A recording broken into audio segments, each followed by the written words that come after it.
Tumibay pa po ang relasyon ng Oman at Pilipinas nang ilunsad ng Embahada ng Pilipinas ang personal na website ng Sultan ng Oman na si Sultan Qaboos bin Said sa wikang Pilipino. May balitang binali si Rowen Soldevilla.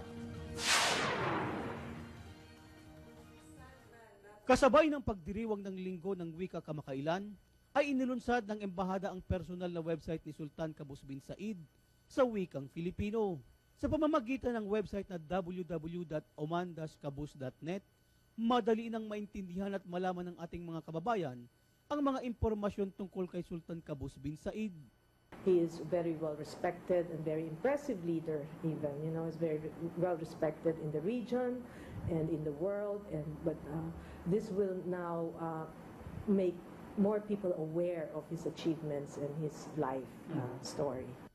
Naisalin sa wikang Filipino ang website sa tulong ng mga guro ng Philippine School at ni Conjen Quintana.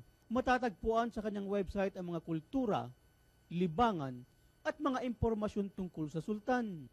Our website is speaking in 19 languages. It should be the first website in the world working. That's what we are very proud about, Oman actually, and we believe that we must show the people the excellent characters of His Majesty.